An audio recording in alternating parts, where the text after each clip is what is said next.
My name is Carlus Henry. I've been married for past 20 years. We have 6 beautiful children, which I'm sure at some point will be running in here at some point in time throughout this presentation, so just be patient with us.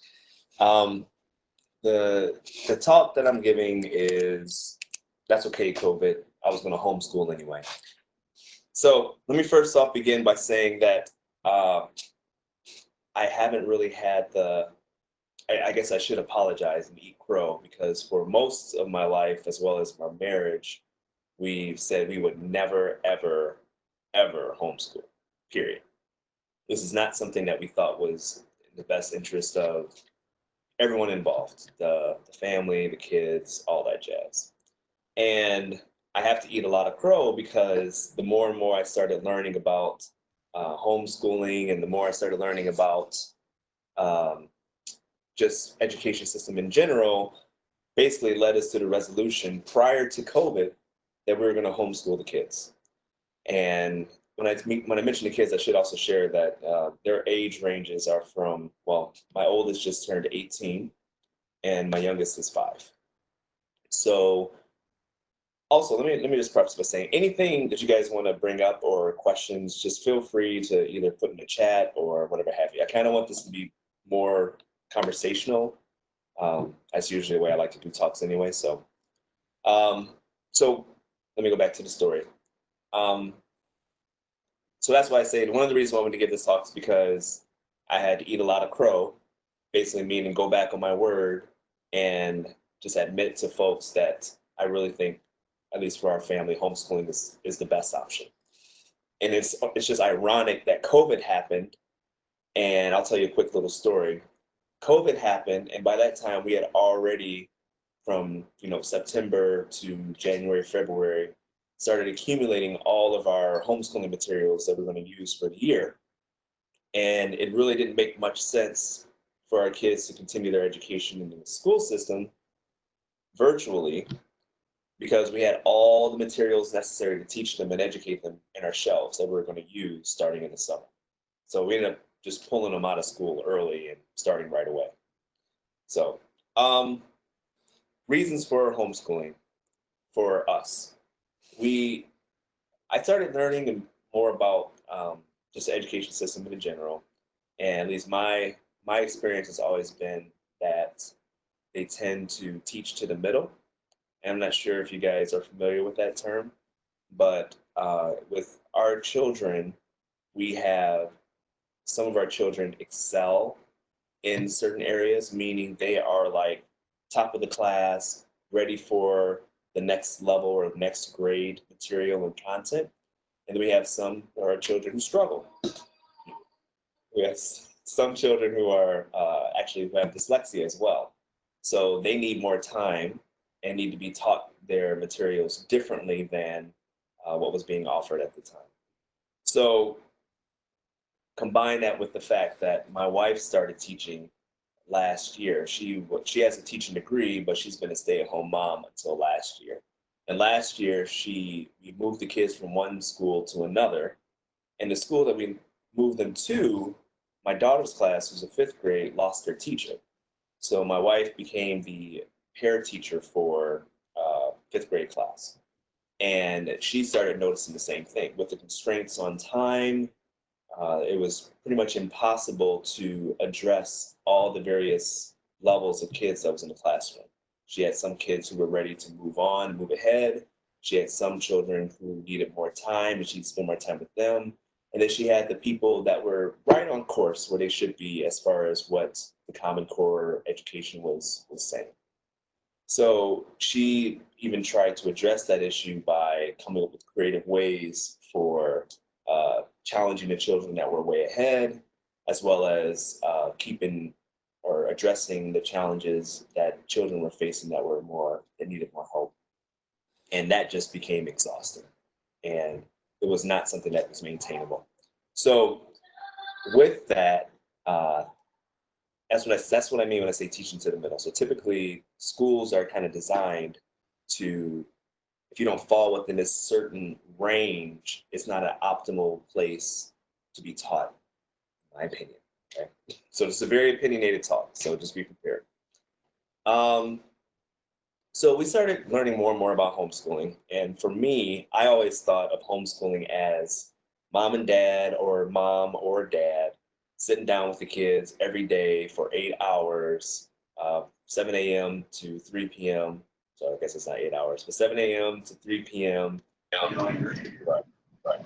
And what we learned, and I've had to come to grips with, is that's not what homeschooling is at all. I guess let me change that. Homeschooling can be almost whatever you want it to be. There's really a wide variety of how you can implement homeschooling. The way that we decided to do it is we actually teach Monday through Friday. Actually, it should be Monday through Thursday, but because of COVID, it's Monday through Friday. The kids begin when they get up at 8, and we're done by noon pretty much every day. And in that time frame, we do a combination of things. For the younger kids, we bought a couple programs that they're running through with my wife's help. So she's basically teaching them. With our older children, we have two of them taking college courses at Grand Rapids Community College. That is my junior in high school, taking a Grand Rapids Community College class, which, believe it or not, if you take one semester of community college class, that counts in Michigan for a whole school year of credits. So that's a way that you can get credits and actually and also earn college credits at the same time. So it's a beautiful thing. And then there's you could have your children do just online learning. So similar to what a lot of the schools are doing in response to COVID, just have them do an online class. We opted not to do that. That's just not something that we want to do, ideally. Um, the other way, and then something I guess to share, something else that we also do for our older children is they actually take classes that are offered at a parochial school called Sacred Heart. It's downtown Grand Rapids near the zoo. And they have a program for homeschool families where they would go in Tuesdays and Thursdays and just take a selection of courses that you're interested in them taking. So I kind of wanted to share that because I wanted to dispel the myth that I believed in, which was homeschooling was all about, sitting at desks and mom spending the, 7 a.m. to 3 p.m. talking to you about school or teaching and educating kids. Um, Eating crow, teaching to the middle. As far as Michigan is concerned, Michigan is extremely homeschool friendly. Um, it's it's not difficult to do. It's not difficult to set up. And you basically unenroll your kids at whatever institution that they're in, and you roll them into homeschooling, which is, you name your school, you become responsible for the transcripts, things of that nature. Um, so I'm kind of like the dean of students, if you will. So I keep track of transcripts and build the transcripts for college, things of that nature. And something else that's been helpful is I have a lot of family friends who homeschool. So especially talking to the dads, like, how do you do transcripts, or how do you apply for colleges, or anything along those lines? They've been really helpful and instrumental. So that's pretty much all I have to share just off the cuff. If you guys got any questions at this point, maybe we could turn this into a little conversation or whatever have you. But yeah, so Just got a question. Oh, Go ahead. okay. So, like, what do you do for like the extracurricular activities, like making sure, because you can have them study for hours and hours and hours, but they still need an active mind and stuff like that. So, like, how do you guys tackle that? wonderful question. So it's unfortunate in the COVID time. It's Yeah. really bad. It's really, really bad. So what I mentioned before was we were going to do schools Monday through Thursday. I'm sorry, let me try it again. So right now we're doing school year round. So we do 2 weeks on and 1 week off. And that 1 week off is primarily dedicated to whatever passion the children's showing interest in. So I have one daughter who is very passionate about ballet and music. So that would be time where she can hyper focus on those things. Um, if this was not the COVID season, we would do schools Monday through Thursday, and Friday would be meant for basically field, what equates to field trips. Um, but I think what you're really asking is how do you extracurricular activities? So my kids, they are able to participate in the sports of my parish, the school that they used to go to. So my daughter is playing volleyball with the girls there. Uh, I don't have any hope for basketball this season. That I don't think that's going to happen. But if it was not COVID, then they'd be playing basketball as well. And then also my daughter, the one that's into music, she's also into ballet. So she's picked up a couple ballet classes and things like that. So it's okay if I asked. I don't know if the person. No, go ahead, Emily. Finish your thought. Okay. Okay. Sorry. So with the 2 weeks of study and then the 1 week off, how are your kids like handling that? Because that seems a little bit foreign to me. Because like to be able to study for 2 weeks and then take that 1 week off, like especially year round. I'm So just curious as to how they're handling that. I think they're doing okay, but it's gotta remember it's foreign to us too. So we literally just started this summer. The 2 weeks on, 1 week off was to more or less just give them more of a break.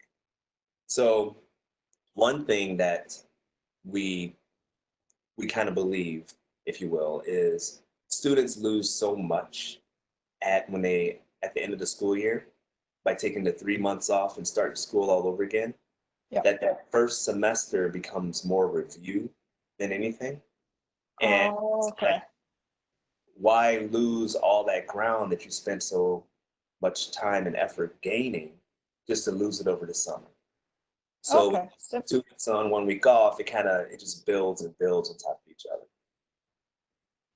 Okay, that makes a lot of sense. Thank you. Yeah, of course. Uh, Carlos, especially you gave a wide range. So let's say a 5-year-old or the younger kids, right? A big part of their growing up is the social engagements, the friendships, the bonding with other kids, like the social interactions. How do you adjust or accommodate that? Like, I know you have other friends who do homeschooling as well. Do you engage with them, or it's something else?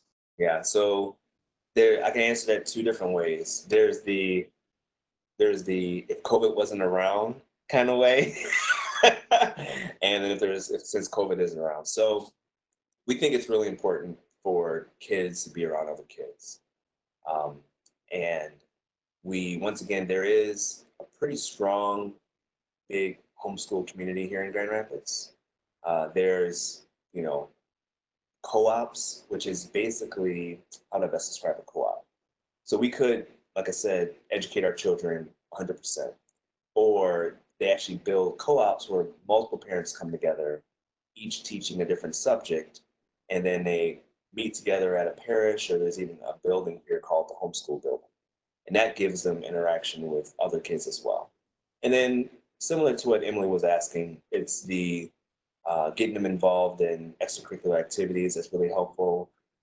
At the same time, there's six of them, so they get a lot of time to hang out with each other and grow relationships there. Um, so I think that's a big. I think that's how we meet that challenge, the social stuff. But the COVID stuff is definitely not great. It's not helpful anyway. So we're. I would like to say we're pretty conservative when it comes to how we're responding to COVID. We're not out as much, and so because of that, it's kind of hurt overall. Great, thank you. Yeah, of course.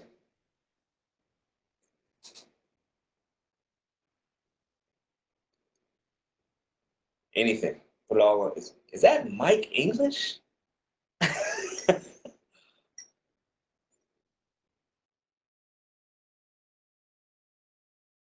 How's it going? I'm doing good. How are you? So me Not and too Mr. bad. Yeah, Finally,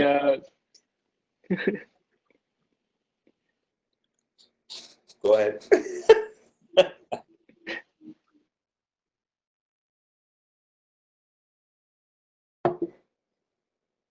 Okay. I guess there's Okay.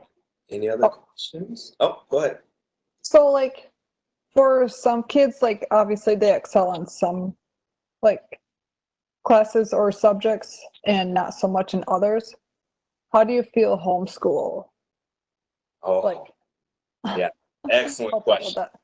Excellent question. So and let me just say something real quick. Before I started thinking positively about homeschooling, one of the things I would always ask homeschool kids, like, what grade you in?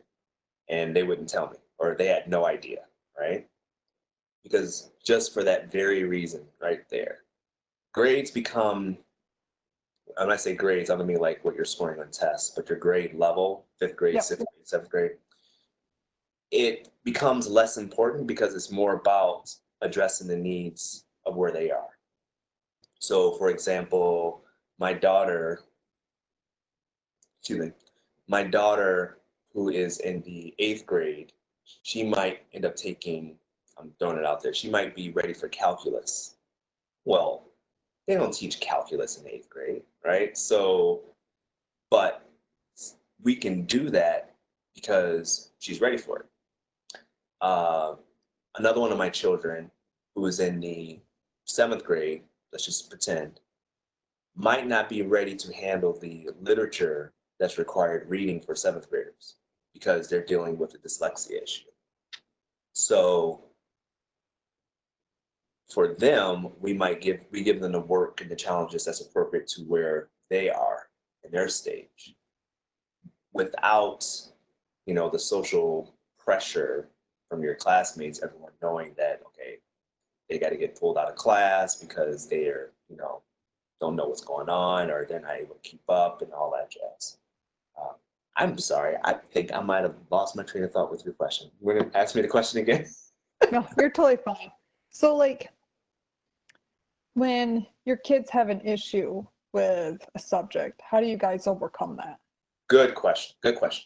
Um, let's see. I'm trying to think of a case when that occurred. So, as I mentioned before, a couple of my children do have dyslexia. And so we've had to reach outside of us to get them the help that they need. So we partnered with an organization here that focused on that. And with that, they were able to, this is my oldest. My oldest was 18. They were able to basically, meet and learn through the challenges that they were dealing with.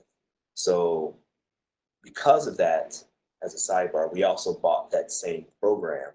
And that's how we're teaching English to all of our kids, just regardless if they show signs of dyslexia or not. Because usually it shows up in high school, and it definitely showed up in him in high school.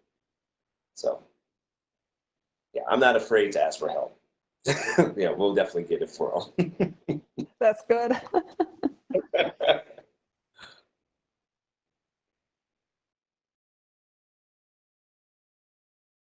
All right. So I do have some more questions. Oh, but bring it. Come on. I don't know. Fine. I don't want to Fine. like hold up like if anybody else has any questions that is watching this.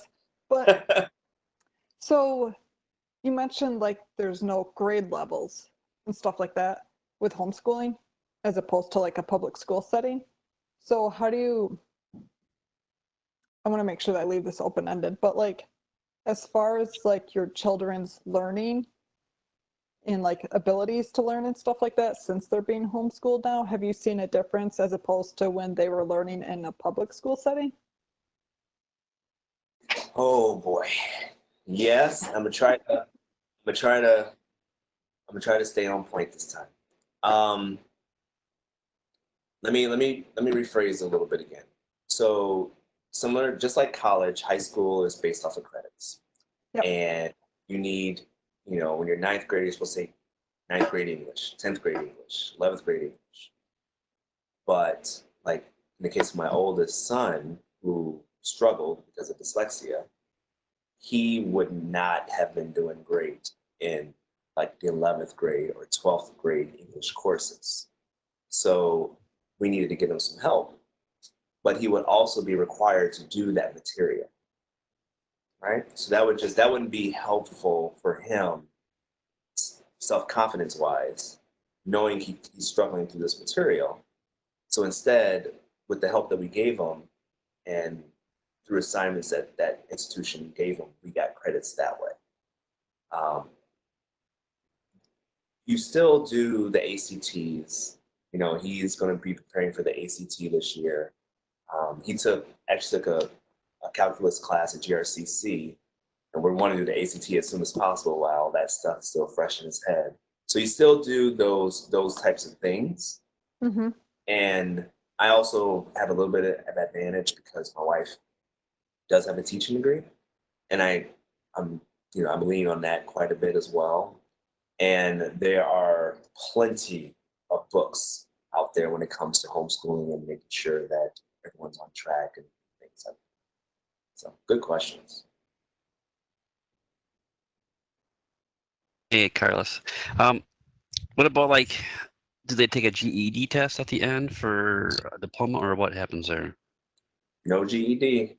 They No. just nope. So it's all based off of how they do in the class, and that's pretty much it. How do people verify though you're not, that they know what they Okay. know? Yep. Yep. It's okay. It's okay to ask me anything.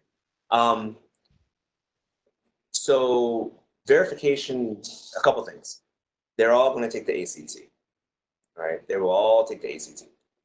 Unfortunately, the ACT doesn't measure everything, especially if you have a test taking anxiety, which is absolutely crippling. So, like, you know, so for those kids, those are my kids that do have test taking anxiety, they're going to have it proctored too. And so that's one measurement. You also have the transcripts. So the transcripts will say, whether they took classes at home or if they took classes at GRCC or if they took classes, wherever. It's kind of ironic because my son, my oldest, is taking classes everywhere. So his transcript is riddled with asterisks and notes saying where he took classes at and things like that. And those institutions will be able to vouch as well. So yeah, I do have family friends who did none of their classes. I'm sorry, did 100% of their classes through homeschool, meaning like parent teaching or through some curriculum. And, they took the ACTs and they're, off in college. Just, I think some of it might be a fallacy to believe that institutions are really critical on it. When I say institutions, I mean colleges are really looking at that, just because of what I've seen from the other homeschooling families and the successes that their kids have been in school. Cool. Good to know. Thanks. Yeah, of course. All right.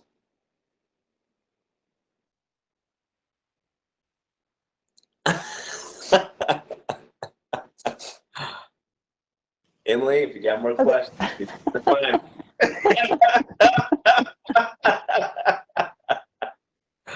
Well, I just wonder because you've got kids taking college courses right now. So are they planning on finishing college a lot sooner than like some of their peers in the same age range then?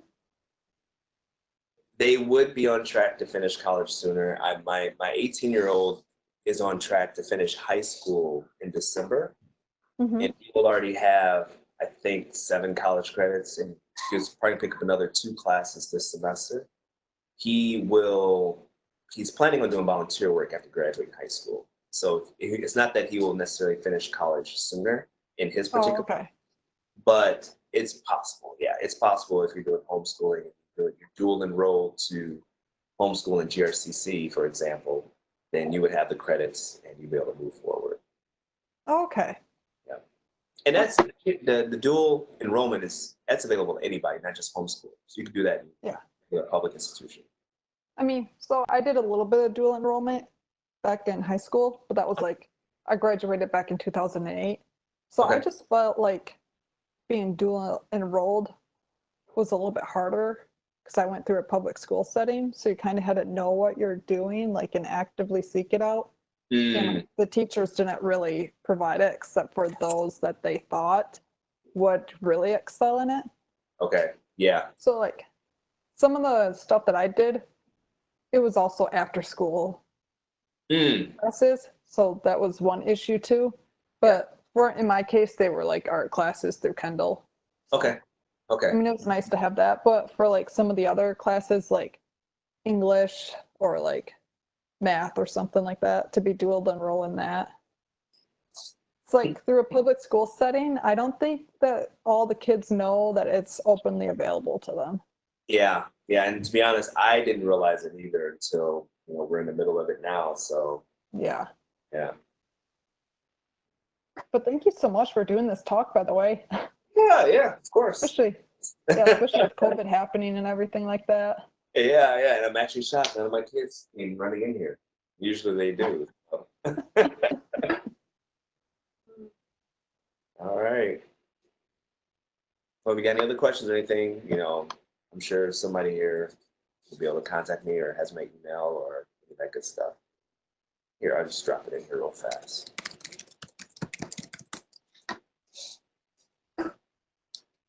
All right. It's good to see everybody. Thanks for stopping by. Thank you.